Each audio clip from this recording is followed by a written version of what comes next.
Canada ने चीन पर कुछ गंभीर आरोप लगाया कि चीन की तरफ से कनाडा में पुलिस थाने खोले जा रहे हैं। चीन पर लगा ये इस तरह का कोई पहला आरोप नहीं है। इससे पहले भी चीन पर ऐसे ही आरोप लगते रहे हैं। कनाडा ने इस बार आरोप लगाया कि चीन की पुलिस ने उनके देश में थाने खोल लिए हैं। पुलिस किसी भी देश में कानून व्यवस्था संभालने वाली एजेंसी होती है। किसी दूसरे देश में जांच करने के लिए भी लंबी कानूनी कार्रवाई की जरूरत पड़ती है। लेकिन कनाडा का ये आरोप है कि चीन की पुलिस चोरी छुपे उनके देश में थाने खोल रही है। इससे पहले भी कनाडा ने चीन पर उनके देश में दखलंदाजी का आरोप लगाया था। खबर आई थी कि कनाडा के प्रधानमंत्री ने G20 की बैठक में यह मुद्दा उठाया था। उन्होंने चीन के राष्ट्रपति शी जिनपिंग से हुई बातचीत में इसकी शिकायत की थी, लेकिन हालात उसके बाद भी नहीं बदले। अब तो पता चला है कि अलग अलग मुखौटे लगाकर कनाडा के सिस्टम में चीन काफी गहराई तक पहुंच चुका है।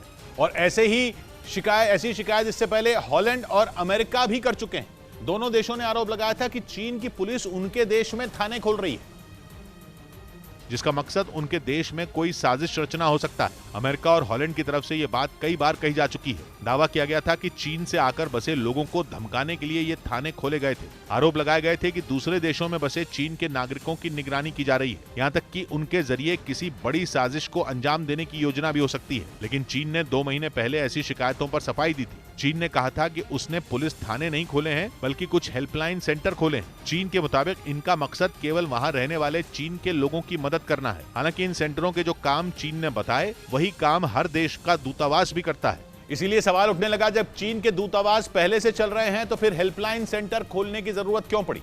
उसी वक्त यूरोप में मानवाधिकारों के लिए काम करने वाली एक संस्था भी सामने आ गई, जिसने चीन की पुलिस के इन सेंटर पर रिपोर्ट तैयार की थी। सेफगार्ड डिफेंडर्स नाम की इस संस्था के मुताबिक दुनिया भर में दर्जन से ज्यादा ऐसे देश हैं जहां चीन की पुलिस इस तरह के सेंटर चला रही है। आरोप लगाया गया कि इन सेंटरों के नाम पर चीन की पुलिस डिटेंशन सेंटर चला रही है। खासतौर पर उन लोगों को टॉर्चर किया जा रहा है जो चीन के नागरिक हैं लेकिन विदेशों में बसे हैं। चाहे वो काबिल डॉक्टर हो, इंजीनियर हो या साइंटिस्ट हो, उन पर दबाव बनाया जा रहा है ताकि वो चीन लौट आए। इसीलिए कनाडा समेत दुनिया के कई देशों ने अब चीन के इन सेंटरों पर नजर रखनी शुरू कर दी है। कनाडा ने दावा किया कि वो दुनिया के किसी भी देश को इस तरह के गैर कानूनी कामों की इजाजत नहीं दे सकता।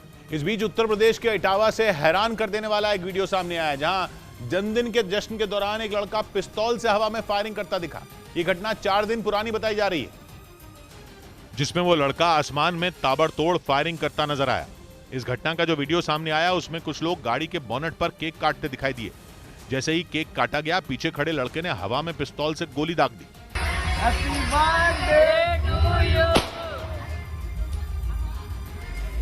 जिसे देख वहां मौजूद सभी लोग सहम उठे।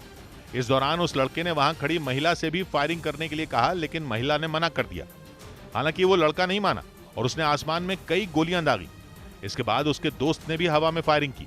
इसमें बहुत ही सख्त कार्रवाई की जाएगी। घटना की जानकारी मिलने के बाद पुलिस ने वायरल वीडियो के आधार पर दोनों आरोपियों को गिरफ्तार कर लिया और उनके पास से पिस्तौल भी बरामद कर ली। इसके अलावा उनकी कार को भी जब्त कर लिया गया। इधर दिल्ली हाई कोर्ट ने अमिताभ बच्चन की इजाजत के बगैर उनकी आवाज या तस्वीर के इस्तेमाल पर रोक लगा दी। यानी अब कोई भी बगैर उनकी अनुमति के उनकी आवाज या तस्वीर का इस्तेमाल नहीं कर पाएगा। जानकारी के मुताबिक अमिताभ बच्चन ने इस बात की शिकायत की थी कि विज्ञापन बनाने वाली कई कंपनियों ने उनसे पूछे बगैर उनकी आवाज का इस्तेमाल किया, जिस पर तुरंत रोक लगाई जानी चाहिए।